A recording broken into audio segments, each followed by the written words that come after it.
Russia যেমন ভারতের দীর্ঘদিনের বন্ধু, তেমনি তারা অস্ত্রেরও কারবারি। তাদের কাছ থেকে কেউ যদি অস্ত্র কিনতে চায় তারা বিক্রি করবে। এই সম্বন্ধে এখন দেখুন সুবীর কি বলছে। রাশিয়া কয়েক দশক ধরে ভারতের সঙ্গে বন্ধুত্ব চালিয়ে যাচ্ছে, অন্যদিকে আবার তারা ভারতের পেছনে কীরকমভাবে কাটা ফোটালো সেটাই দেখুন। এর ফলে আমাদের আকাশের ওপর আঘাত হানতে পারে। রাশিয়াকে ভারত অনেকবার বারণ করা সত্ত্বেও রাশিয়া সে কথা শোনেনি। পাকিস্তানের সবথেকে শক্তিশালী লড়াকু বিমান F-17 রাশিয়ার শক্তিশালী ইঞ্জিনের মাধ্যমে সেটা আরও শক্তিশালী হয়ে দাঁড়াবে। এই বিমানটিকে পাকিস্তান ও চায়না মিলে শক্তিশালী করেছে।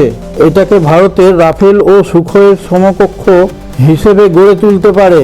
রাশিয়ার এই শক্তিশালী ইঞ্জিনের মাধ্যমেই সেটা সম্ভব। এর ফলে পাকিস্তানের F-17কে অনেক বেশি ঘাতক এবং স্পিডে অপারেট করবে।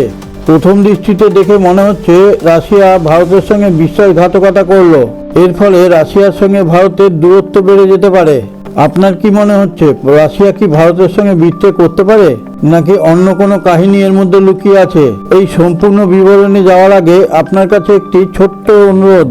আপনি যদি এখনও আমাদের এই চ্যানেলটিকে সাবস্ক্রাইব করে না থাকেন, এখনই সাবস্ক্রাইব করে পাশে থাকা নোটিফিকেশন বেলটি ছুঁয়ে অলে টাচ করে দিন।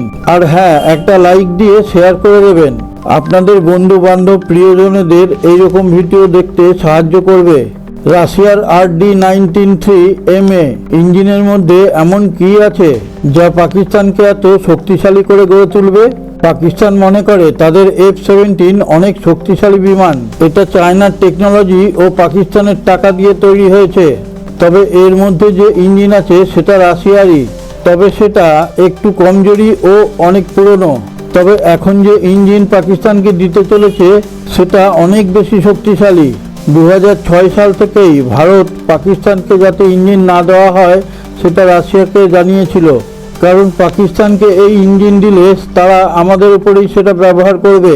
রাশিয়া তখন ভারতকে একটা ফালতু অজুহাত দেয়, তারা এই ইঞ্জিন চায়নাকে বিক্রি করছে। এবার চায়না যদি পাকিস্তানকে দেয় তাহলে আমরা কি করব? এই অজুহাতটা ঘুরিয়ে নাক দেখার মতন অবস্থা, যেটা ভারত কোনোভাবেই মেনে নিতে চায়নি। রাশিয়া এবার সেই অজুহাতটাকে সরিয়ে রেখে নিজেরাই সরাসরি এই ইঞ্জিন দেয় পাকিস্তানকে। রাশিয়ার এই ইঞ্জিনটা অনেক বেশি শক্তিশালী।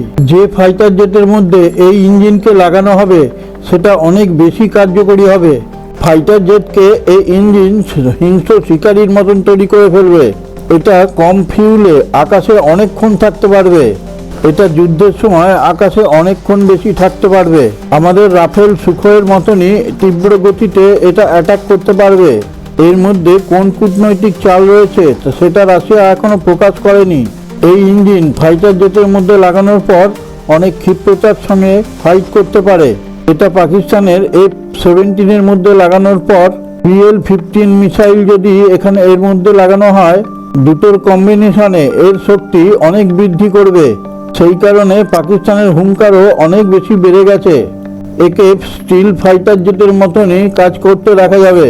একে কেন্দ্র করে পাকিস্তান এখন হুঙ্কার দেওয়া শুরু করেছে। এবার ভারতকে পাকিস্তানের F-17 জন্য আলাদাভাবে চিন্তা ভাবনা করতে হবে।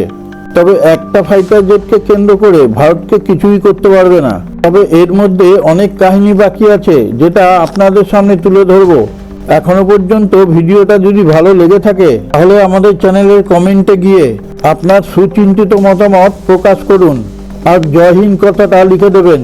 তবে আমাদের আধুনিক টেকনিকে S-400 র্যাডার রয়েছে, তার চোখে ধুলো দেওয়া এই ফাইটার জেটের পক্ষে সম্ভব নয়। কিন্তু পাকিস্তানকে এই ইঞ্জিন দেওয়ার পর ভারতের সঙ্গে রাশিয়ার কি দূরত্ব বাড়বে সেটা এখনই স্পষ্ট নয়। ভারতের রণনীতিকাররা চিন্তা করছে রাশিয়া কি আগের মতো ভারতের ভরসার জায়গায় থাকবে। ভারত এই ঘটনাকে চুপচাপ বসে দেখছে। সারে জাহাঁ সে আচ্ছা হিন্দুস্তান হামারা হামারা, সারে জাহাঁ সে আচ্ছা।